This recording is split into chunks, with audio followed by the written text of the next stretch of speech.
My name is Detective Sergeant Dan Rafnan. I'm with the State Police. I'm part of the Internet Crimes Against Children Unit, and in general, I'm part of the Internet Crimes Against Children Task Force. The reason we're here today is that it's our annual Safer Internet Day, And what that is, it's a global event that was created more than 20 years ago. And its mission is to create awareness, raise awareness for internet safety, specifically for our children, but also to empower and encourage the community, adults, and children to responsibly and respectfully use technology, and whether on the internet, to make sure that they're acting responsible as they would be in person, right? And the whole reason for that is because, well, as you know, the internet touches everything these days at a very early age. I have two children, very young kids, and at an early age, they are already in school. They have laptops or tablets, or they're at home playing video games or on phones. And so it's important that we share this information with everyone today on how to keep our children safe online. And we're going to give you resources and information how to protect your kids and what to tell your kids if they do become a victim of exploitation or victimization. But that's half the battle, right? The other half is for parents, such as yourselves in the community and caregivers, to start the conversation with your kids, right? It's how you can talk to your kids and tell them, hey, this happened to you, you're a victim, that sucked. Here's what we can do to help. Here's what Somerset County, what the State Police, the resources they've given us to help you and to navigate through a tough time like that.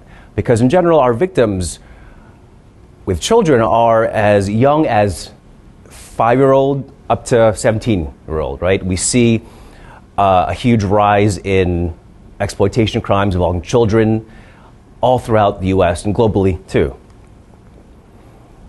And so with the presentation we have today, we're going to go through all these topics here, right? We'll define what each topic is, how it relates to us and our children, and then we'll talk about how we can provide these tips and resources to our kids, and as parents, as a first line of defense, what we can do to protect our kids online.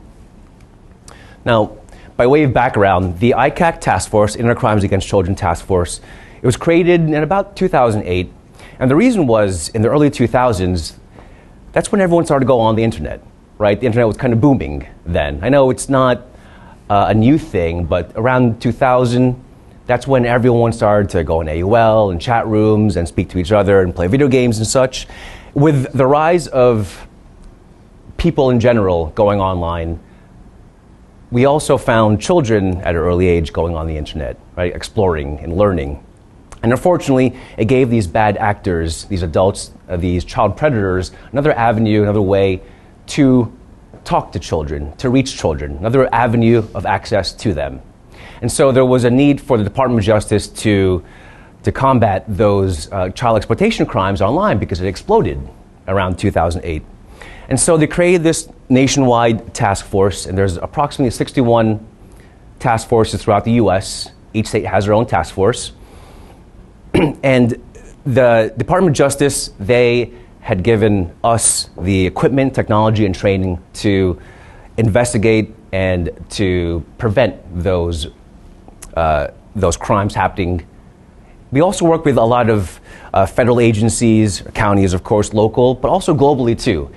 There's a lot of nations, a lot of countries that we work with hand in hand that help us find victims and the perpetrators. Because with the internet, you can be anywhere and unfortunately victimize a child here in our own backyard.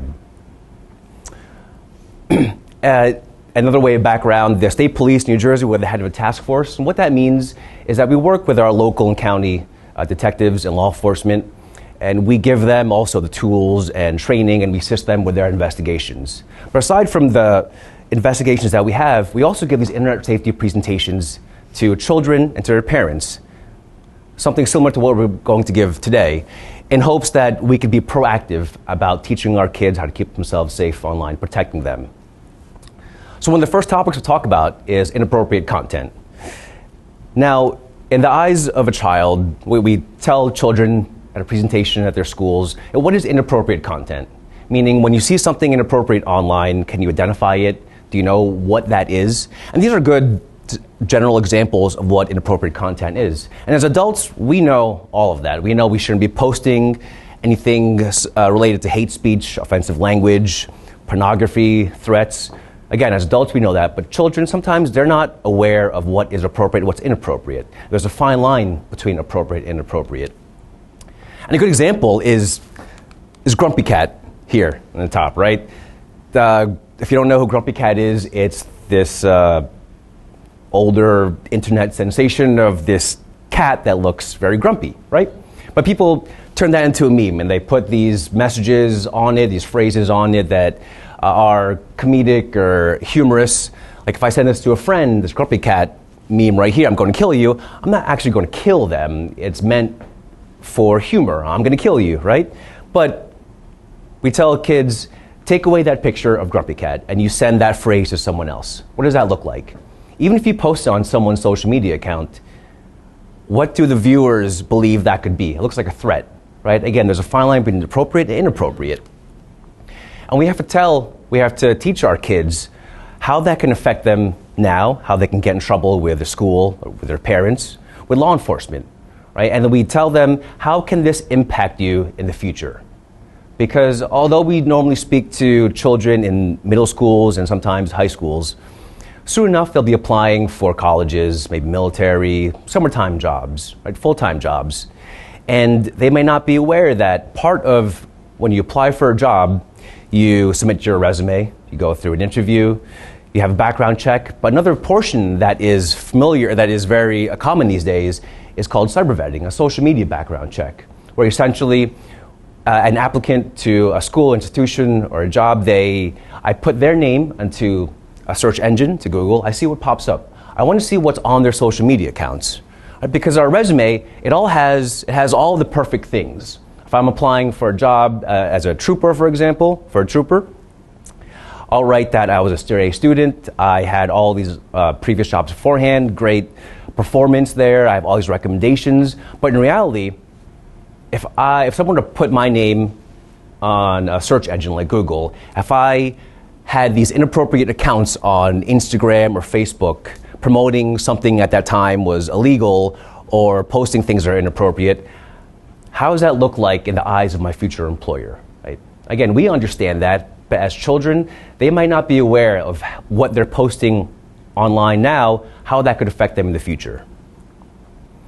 And we tell kids, I tell my kids, you should be responsible, behave yourself when you're in school or if we're at a restaurant, on the playground, right? We tell our kids to be responsible and act appropriately in person. But it also applies to them online. Because what you post online is a reflection of who you are.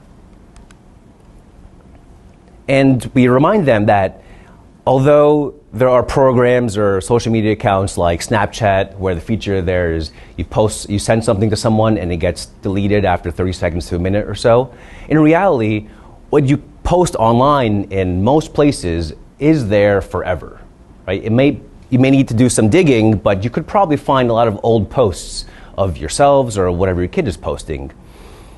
And for law enforcement, it's easy for us to recover any of those old chats, pictures, or videos in our investigation. As a matter of fact, that helps with our investigations in general, seeing this history of what a person had posted 6 months ago to several years ago. And it may have been deleted from Snapchat, for example, but who's to say that picture or video that was sent wasn't saved on that phone, someone's phone, the recipient's phone? What if the recipient had taken a separate phone or camera and recorded that? Or what if that was already shared out to 2 friends, and then 4 friends, and 8 friends, and so on and so forth? These days, social media, posting instantly, it does reach to a lot of people, thousands of people, in a very limited amount of time. So by the time you delete something or have it deleted from the website, it could still remain there forever. And we tell children what happens. We remind them how to protect themselves online when they see inappropriate content. If they see anything inappropriate, to move away from it, to tell an adult. If they're not sure what's appropriate and inappropriate, well, one example I give to them is, if you were to post something that you are not sure about if it's appropriate and inappropriate, think about, if I show this to my parents, what would they say? right? My friends might laugh at it, but if I showed my mom, my grandma this, what would they think about it?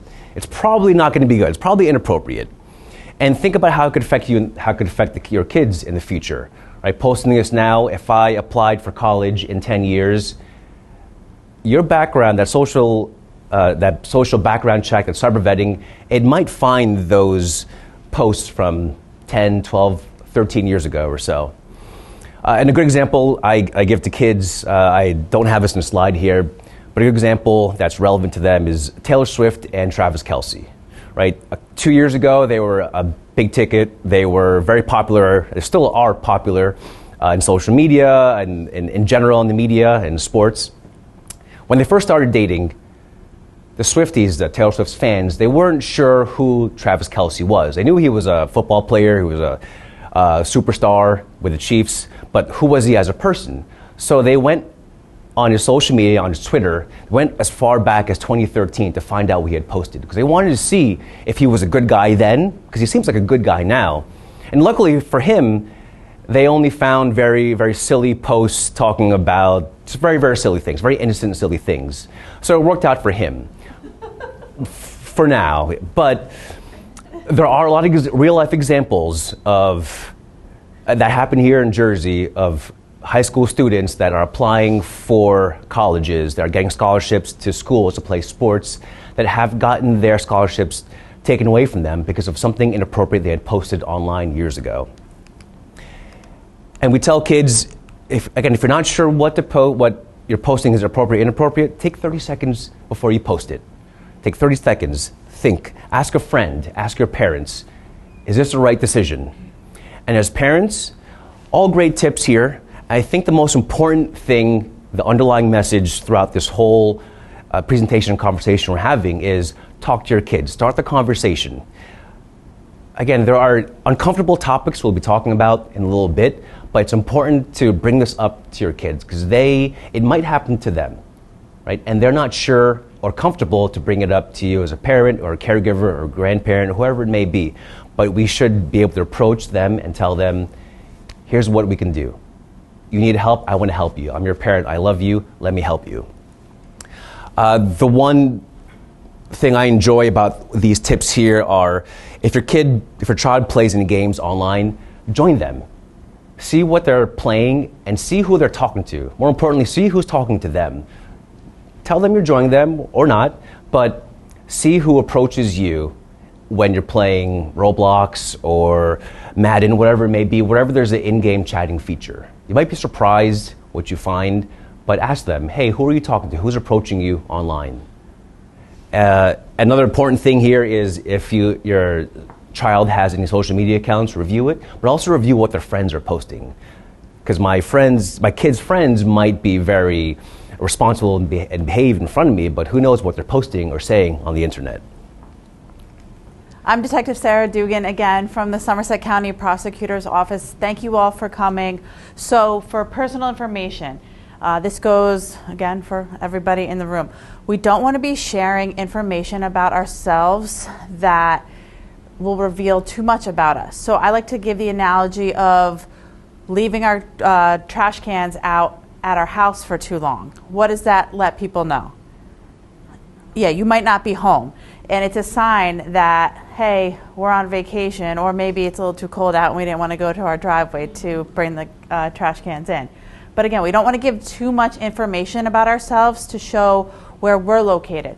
So our home address, that's a huge one. We don't want our children or ourselves giving information about where our home, our personal space is. Home, cell phone numbers, our location, email addresses. I always tell kids we don't want our email addresses to be our first name, last name, and the year we're born, especially if it's something that's public that other people can see, because then it's something that's very identifiable to them. I'd say make your favorite color, your sports team, something that isn't identifiable to the person themselves. And that's just a good rule of thumb for usernames too. Location is huge. So we see these shows, reality shows, where people invite camera crews into their house. They go on their luxury closet tours. They show their Chanel purses, their expensive shoes, their jewelry. And what is that doing? That's showing potential people that might be bad actors that we talked about before, everything you have inside of your house. And what happens? Their houses get burglarized. It's the tale as old as time. You're inviting the world into your house. You're showing your most important valuables that you have, that you spent all this money on, and then they're shocked when somebody comes, when they're posting that they're in Europe for the summer and takes all of the expensive shoes, clothes, bags. Again, we're not saying maybe on that high of a level, but again, we don't want to show where we are on locations. Our location. So again, if you're going on a trip, maybe post that trip 2 weeks after you came home. Maybe post that not in the exact location that you're at. I know a lot of people like to tag location of where they are, like here San Francisco and California. But again, we could post that later if that's something that's important to you or your child, so that you're not identified in that spot. Again, live streaming. Anyone's kids like to play games in here? I'm sure gaming is a huge thing for kids nowadays. There's a lot of things that have live streaming events for schools. I also recommend, if your kids go to local schools, maybe not posting with Bridgewater High School sweatshirts on their profile pictures. Maybe, again, take it off.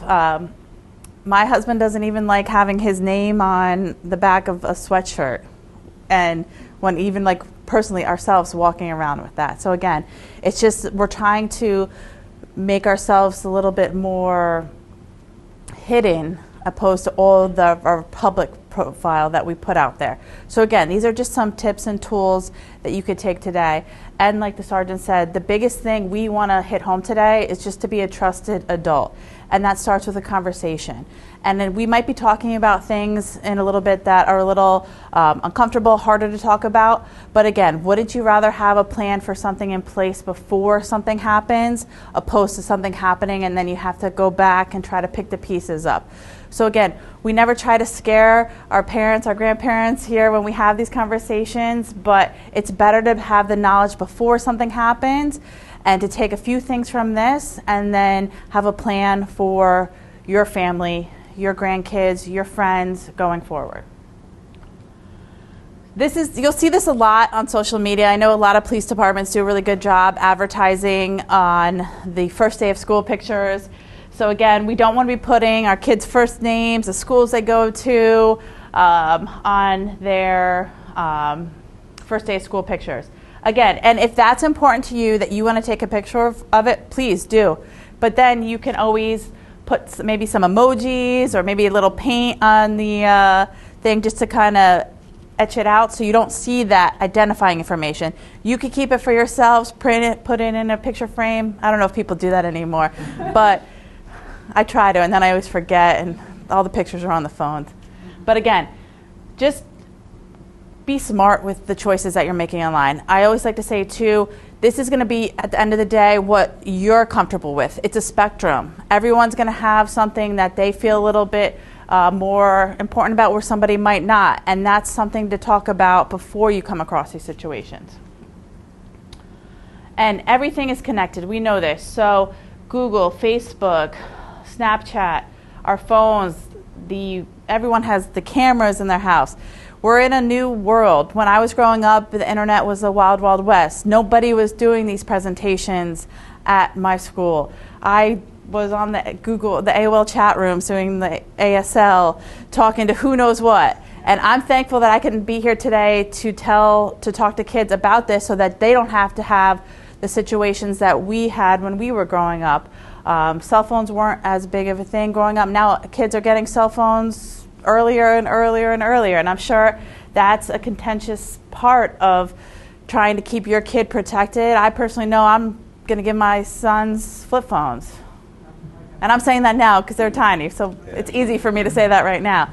But again, it's the people that have the cell phones and those who don't. But even if your children don't have cell phones, your grandkids don't have cell phones, they're with people that have the tablets, the cell phones, the devices. Most of the schools, do your kids all have a device that they get from school? So again, it's hard not to be connected 24/7. So the cyber tip, so National Center for Missing and Exploited Children is the clearinghouse for where state police will get the referrals. So we get a lot of our cases from the National Center for Missing and Exploited Children. I'm sure you guys are familiar with Adam Walsh, America's Most Wanted. This is from that came from the inception of there, and it's a great resource. They have a wonderful website, NetSmarts Online. You can find a lot of information on there. Myself and Detective Laird, we do a lot of presentations in Somerset County to different schools, and the basis of our information, our presentations do come from NetSmart, and there's a lot of handbooks, guides for parents for different applications. So I highly recommend you check that out. And again, today is Safer Internet Day, so they are doing, I know they launched a few new cartoon series on the website, so it's a great resource for you. And it's all free, too. Did you want to jump in about anything? Go. Oh, I have the mic, sorry. Again, first line of defense, privacy. We want to have different passwords for different accounts, using privacy settings. Again, if you're not familiar with the applications that your kids are going on, Google can be your best friend in this situation. You can go on there, ask for what are the parental apps. Again, you could download the app, see how it works. And I know the sergeant said with the gaming, ask to play with your kid. If they have an app, ask to go on it with them. I definitely recommend for passwords, as parents, doing check-ins for passwords, because your kids might say one day password 1234, and then mom and dad turn the corner and that password has changed. So again, that's a little way to make sure that everything's staying above ground. We're looking out for those bad actors. And again, I've had parents say that they don't know any of the passwords for their kids' devices, which again, personal choice, but I don't think the kids are paying for those devices. I'm pretty sure they're your devices and you're letting them use them. So again, it's good to keep on top of that, maybe do check-ins for the different apps. Remember who you friend, not a popularity contest. Unfortunately, when we ask kids what they want to be nowadays, influencer, YouTube star is usually the top, where our law enforcement, lawyers, doctors, probably at the bottom now. But again, we want our profiles to be private for our kids, because you can't control, you have a better chance of controlling who's looking at the material when it's private and you know those people. When it's public, when we give these presentations, we say, we could be following you, your teachers could be following you, so you have to be aware of that. So we always recommend having private profiles whenever you can. Again, limit access to your location. We talked about this, be a next day poster. We never want to share personal information, never share passwords. This goes for everybody. Good evening, folks. My name is Tom Laird. I'm a detective at the Somerset County Prosecutor's Office. I work in our computer crimes unit, and I've been on the State Police ICAC Task Force since 2014. We're going to talk about a little heavier topic, sexting, sextortion, the things that are really happening, unfortunately, with kids worldwide right now. So where does it start? Unfortunately, this stuff is happening on all the apps our kids are using. If your kids have an app that has the ability to chat, have the ability to talk to other people, this is where it's starting from. Usually it starts with innocent talk, getting to know each other, maybe some flirting, online type stuff. That turns into exchanging photos, videos, things of that nature. The problem we deal with is once they hit send, they can't get it back. So we have to realize this. We have to tell our kids this, that once you hit send, you don't own that anymore. That picture is no longer yours. It's now in the hands of whoever you sent it to, whatever device they have. So that's something we need to keep in mind. We heard from Sarah before, kids want to be what nowadays? They no longer want to be police officers or firemen or lawyers or doctors. What do they want to be? Influencers and Insta-famous or YouTube millionaires. They want to be the people who engage with other people. They want to talk with people on the internet. So they're trying to be funny. They're trying to share who they are. They're trying to be this big influence online. And they think that's the thing to do nowadays, right? How many of your kids are trying to become the popular kid online? Get all the followers or things like that. So that's what we're seeing is they're trying to impress people. They're trying to get something across and promote themselves. And next thing you know, they're sharing maybe a little too much at times. Sometimes they get manipulated. Sometimes people ask them for things or want something that they would normally not share. But because of their kid hormones and everything going on in life, they feel like it's okay to do, or they see other people doing it and they think it's appropriate. What are the consequences of it? Well, we know there's a lot of it. They can be embarrassed, they can be humiliated, but there's a lot more than that too. We're seeing a lot of financial extortion coming out of this. It's a new term. It actually hit the dictionary, I think, 2 years ago now. Sextortion. It's actually a formal term. But it's taking these online images of these kids and turning it and using it against them in a blackmail setting where they're trying to get money back out of it. And we're seeing this quite a bit amongst teenage boys. Usually it's the popular boys, sports players and things like that. They start going online. Again, they try to become social through these different apps. Next thing you know, they get some girl who messages them. They're thinking like a teenage boy, and they're responding with pictures that they shouldn't be. And next thing you know, they're being told, if you don't send me $250 or $500 or more, I'm sending these to your family and friends. And unfortunately, we're seeing that happen quite often. It is a thing. The sextortion is really becoming an epidemic in our society, and kids are falling for it left and right. There are some criminal charges associated with those. In New Jersey, we have manufacturing child sexual abuse materials. We have manufacturing child pornography laws. We have quite a bit of laws that revolve right around it. The problem is catching these people in the act. Doesn't always happen. We'll be the first ones to tell you that a lot of these cases go overseas. And once they hit that border, we may not have the ability to kind of look into it as much as we would if it were, say, in New Jersey or in the United States. So that is something that is always a concern to us. The trends that we're seeing, average of 812 sextortion reports. They're coming in quite often. We're seeing them on our side, about 2 or 3 a week here in Somerset County. Generally, the ones that we're seeing are high school age boys who fall for what they think is an attractive girl sending them messages. Think about it, your own kids. I don't know how old your kids are, but would your son kind of feel some impressionable actions if they were to get a message from a very attractive girl? Maybe, maybe not. But this is something we need to drive home with the kids in our lives to explain to them, just because someone messages you doesn't mean they're looking out for your best interest. They're not here to be your friend. Sometimes it may become something more like this. Unfortunately, we've seen that more than 1 in 6 victims of this have resorted to some type of self-harm. It's one of those emotional reactions. It's one of those things that they kind of freak out when this happens. They don't know how to go back and fix it. They don't know where to go. They don't know who to turn to. And unfortunately, we have seen instances of self-harm for that. And that is obviously one of our biggest concerns, something we want to avoid. We do have it where it does happen locally. I know I said before, a lot of times it goes overseas, but we have made arrests here in New Jersey, this one out of Union City in Hudson County. Same type of conduct. He was messaging a victim, had that victim send him photos and videos, and then tried to use it against that victim. If you don't send me more photos and videos, I'm going to release these. I'm going to send yours out to your friends. I'm going to send these to your family, things like that. So he was locating young girls on different social media applications. Just goes to show you, you never know where this is going to happen. He would add them or have them turn their video on. He asked them to do things like flash the camera, things that might sound innocent or might sound like something that a lot of people are doing. And then next thing you know, he was releasing the videos and figuring out kind of how to benefit himself on this one.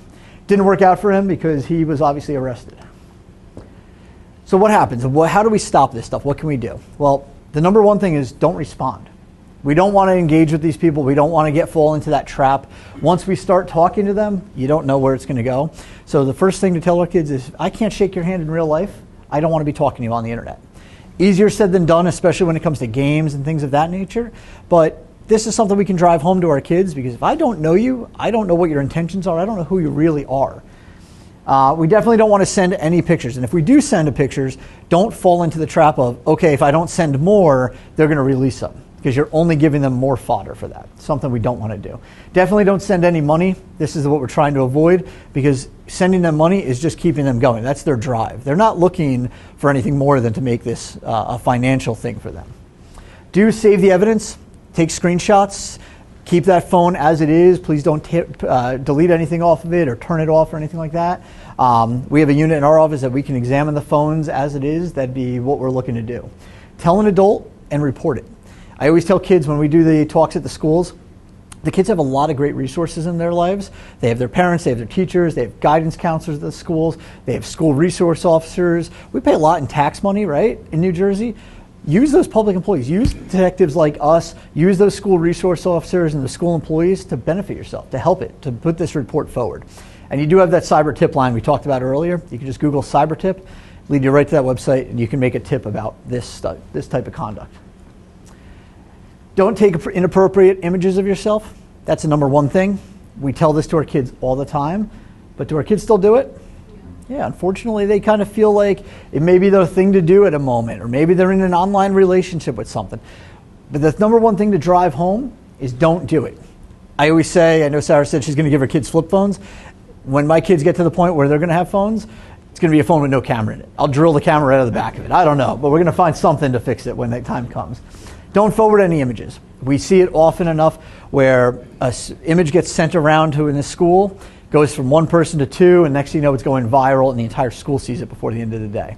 Unfortunately, when that happens, the kids are guilty of a crime. Distribution of child pornography is a crime in New Jersey, and forwarding those images does fall in that. We're not in the business of going out to try to arrest kids by any means, but sometimes our hands are tied. Sometimes these crimes come to us, and we really don't have a say in what happens to it.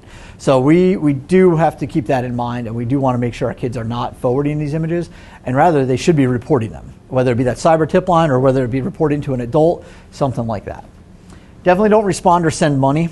Again, we don't want to aid in their financial scams. Because that's what it is. It's a fraud. It's a scam. We don't want to add into it. We don't want to make this anything, make these people profit off of their crime. And more importantly, if anything does happen, who can they go to? You guys are all here tonight. You're all being educated on this kind of stuff.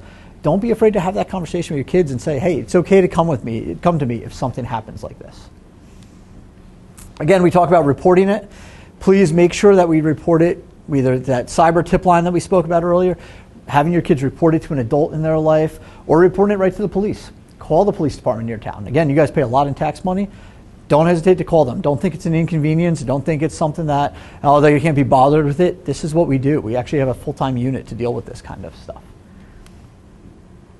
Good evening again. I am Mark Skoke. I'm a detective with the New Jersey State Police Internet Crimes Against Children Unit. I'm going to be discussing online sexual solicitation.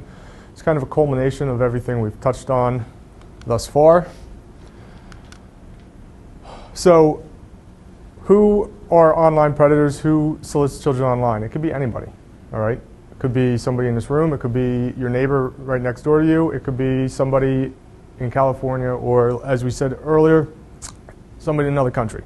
It could literally be anybody. This is a funny little graphic just showing it's obviously a bearded man pretending to be a 13-year-old girl. And that's kind of how they lure people in. Catfishing, right? There's a show about it now.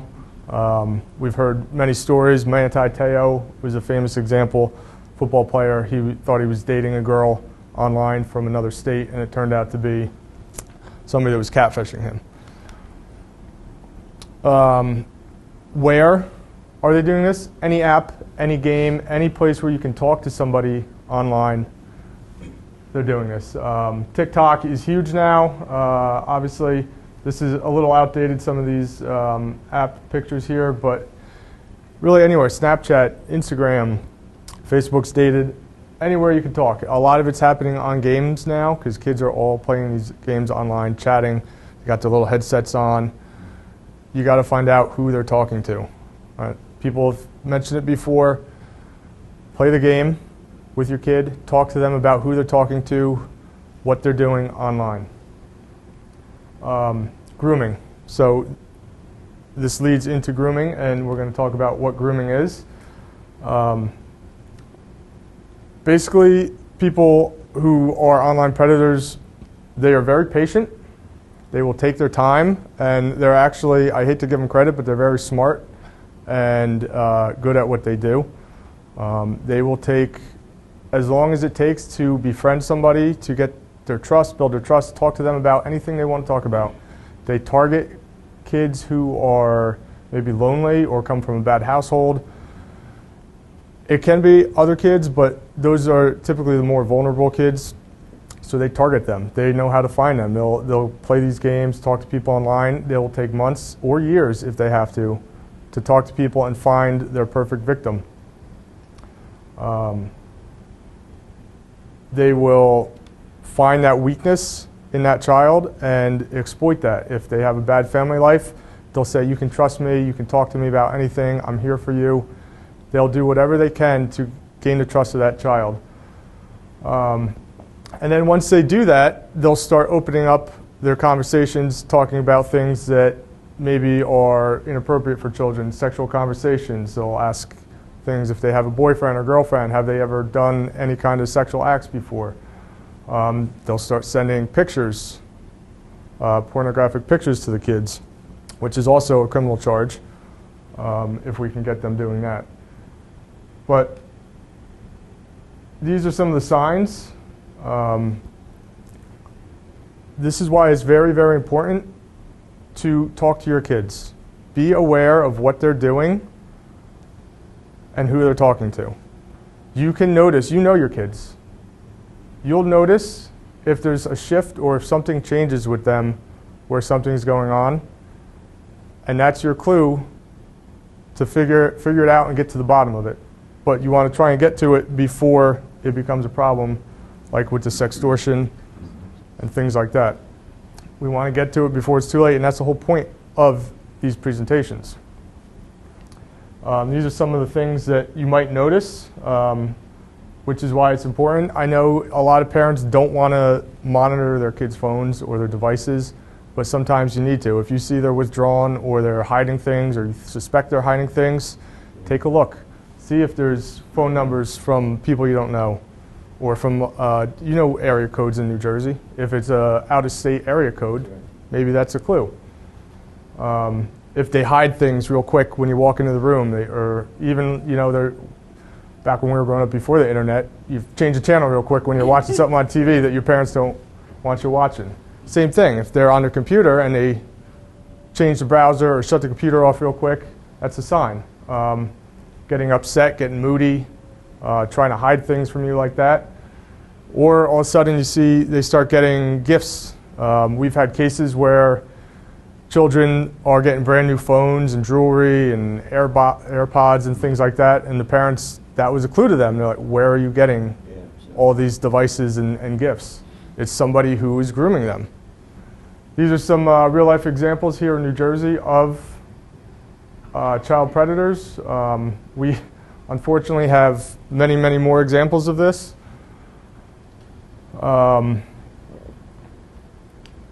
We do a lot of these operations and investigations dealing with people who either are talking to kids online or they think they're talking to kids online. And then, so obviously we're familiar with Chris Hansen and To Catch a Predator. Everybody's heard of that, right? Yeah. So that's a very popular show that details what we're talking about here. But we do that, all of us, in our everyday jobs. This is an example of one of these operations where we got a house for a weekend, started doing some undercover chatting. We all go through training to do that, and we sit there, we chat, and then we get people to come meet us. They think they're meeting a child, and it ends up being us. This was all mostly within one weekend. A couple ended up coming a little later. But we do this pretty frequently, and it doesn't even have to be an operation. You know, we can do undercover chatting anytime we want and get people, you know, once a week, once a month, whatever it may be. There's a lot of that goes into that, the chatting and everything, but that's really our only proactive way to get out there and stop predators from going after actual kids, is to try and put ourselves in the way, in the place of the children. But there's only so much we can do in terms of that, so it's really important for the parents, like I said, to be present and aware of what your children are doing. I know we keep saying get online and play with your kids, see what they're doing, talk to them about their friends, what's going on. I know it's hard as a parent. You work all day, you get home, you're tired, maybe you don't feel like playing a game or talking about something silly that happened at your kid's school. Just do it. You know, this is what your kids want. I know for a fact, I go home, I'm tired, had a super long day. My kids are bouncing off the wall. They want me to play with them. I do it, and that is the best thing that I've ever done. Like, those are the best moments that I've had, and I'm helping them, keeping them out of harm's way, and I'm teaching them at the same time to be safe, and they don't need to be online or doing things on the internet by themselves. They can, they have people that they can interact with in real life. Obviously, don't talk to strangers online. One of the other detectives said it earlier. If you can't physically meet somebody or you don't physically know them in real life, you don't need to be talking to them on the internet. We were just out of school a couple weeks ago. I think it was 300 kids per grade. The school I come from, that was my whole school. So in one grade, those kids have more people that they can be friends with and talk to than I had in my entire school. So there's plenty of people locally for you to hang out with and to be friends with.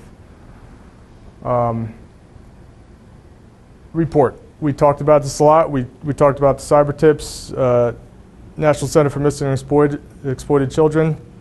Doesn't have to be one of them. Go to a parent, go to a friend, a neighbor.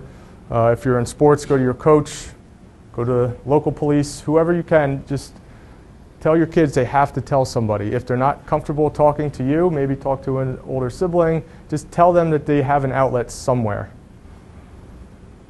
I'll touch on it again. People are not who they say they are online.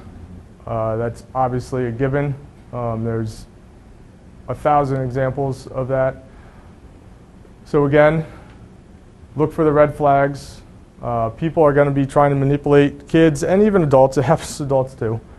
So as parents, be aware for yourselves also. People get scammed, older people, anybody can get scammed. Just be careful who you're talking to, what you're telling people, and what you're doing. Again,